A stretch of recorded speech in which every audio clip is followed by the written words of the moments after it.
ध्यानासाठी निवडलेला शास्त्रभाग लूका शुभवर्तमान याचा 14वा अध्याय वचने 1 ते 6. लूका शुभवर्तमान याचा 14वा अध्याय वचने 1 ते 6. तो एका शब्दात दिवशी परुषातील कोणी एका अधिकाऱ्याच्या घरी भोजनास गेला. तेव्हा असे झाले की ते त्याच्या जपणीस बसले होते आणि पहा, तेथे त्याच्या समोर जलोदर झालेला कोणी एक मनुष्य होता.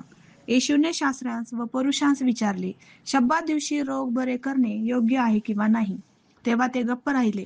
मग त्याने त्याला धरून बरे केले व लावून दिले. मग त्याने त्यास म्हटले, तुमच्यापैकी कोणाचा मुलगा किंवा बैल विहिरीत पडला तर तो त्याला शब्दात दिवशी तत्क्षणी बाहेर काढणार नाही काय? तेव्हा त्यांच्याने त्याला त्या प्रश्नाचे उत्तर देवेना. देवबाप असलेले वचन आपणा सर्वांसाठी आशीर्वादित करो. प्रभू येशू ख्रिस्ताच्या प्रेमळ सामर्थ्यशाली नावामध्ये आपणा सर्वांना सलाम.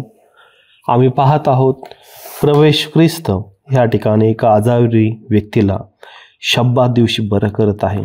प्रियांनो, या ठिकाणी शास्त्री पुरुष आहेत आणि ते नियम, रूढी, परंपरा याला बांधील आहेत. परंतु आम्ही पवित्र शास्त्रामध्ये पाहतो की येशू ख्रिस्त या ठिकाणी जसे हे शास्त्री पुरुष ख्रिस्ताला कोणती चूक तो करेल आणि त्यामध्ये आम्ही त्याला पकडू व आम्ही त्याला दोष लावू अशा हेतूने सर्व प्रकारे ख्रिस्ताकडे पाहत होते.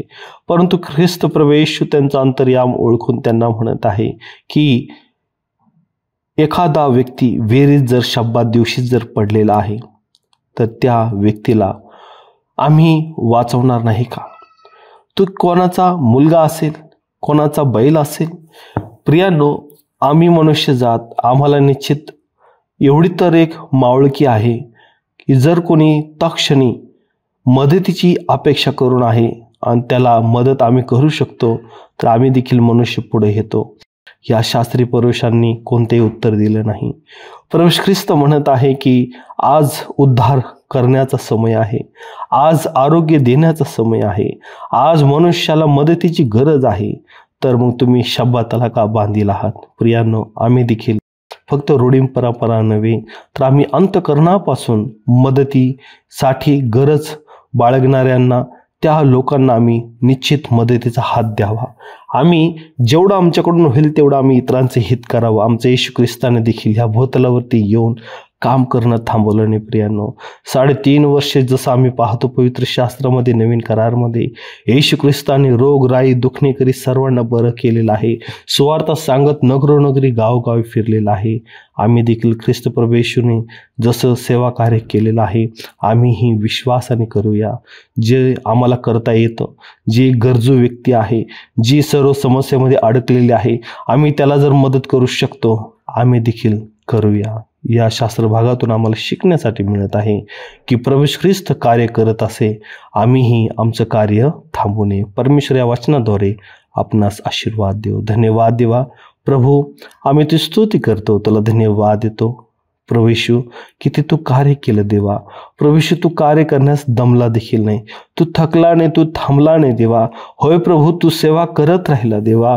गरजू लोकांसाठी, आजारी विकाऱ्यांसाठी तू सेवा करत राहिला, त्यांना बरं करत राहिला, वचन सांगू लागला, सुवार्ता त्यांना सांगितली आणि वधस्तंभावरती स्वतःचा प्राण अर्पण करून पापी मनुष्यास, आम्हा सर्व मनुष्य जातीला तो तारणाचा मार्ग उघडला, स्वर्गाचं दार उघडलं देवा. प्रभू, आम्ही ही मनुष्य जातीने तारण प्राप्त करून घेतलेलं असताना तुझे लेकरं ख्रिस्ती ह्या नात्याने आम्ही भूतलावरती आमची ओळख दर्शवित असताना प्रत्येकाने श्रम करावे, तुझमध्ये कार्य करावं, त्याच्याकडे न पाहता देवा जे मला स्वतःला करता येईल ते आम्ही करावं म्हणून आम्हा प्रत्येकाच्या अंतःकरणाचा ताबा घे. आणि प्रभू, ऐकणाऱ्या प्रत्येकांच्या मनाला स्पर्श कर, पवित्र आत्म्याची प्रेरणा दे. तू येण्याचा समय आहे आणि तुझं कार्य करण्याचा समय आहे. आम्हा सर्वांचा ताबा घे, तुझं गौरव करून घे.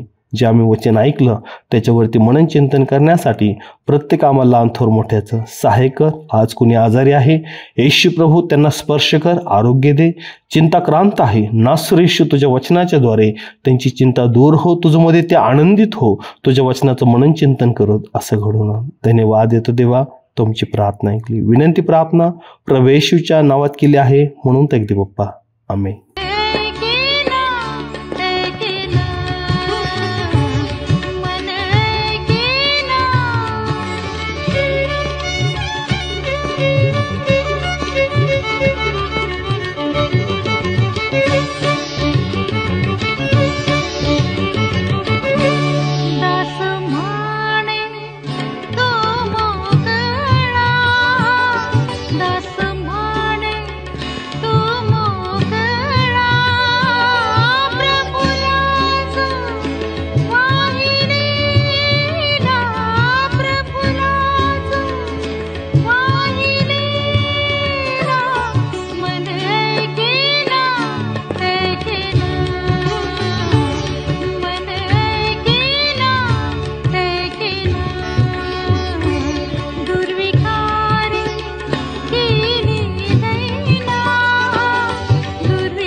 त्याप्रमाणे तुमचा प्रकाश लोकांसमोर असा पडू द्या की त्यांनी तुमची सत्कर्मे पाहून तुमच्या स्वर्गातील पित्याचे गौरव करावे. आपल्या प्रार्थना विनंत्या कोणत्याही वेळेस विश्ववाणी प्रार्थना केंद्राला टोल फ्री नंबरद्वारे कळवू शकता.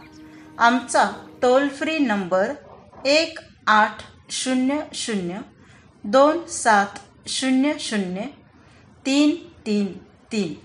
आम्ही आपणासाठी या नंबरवर प्रार्थना करण्यास उपलब्ध आहोत. धन्यवाद.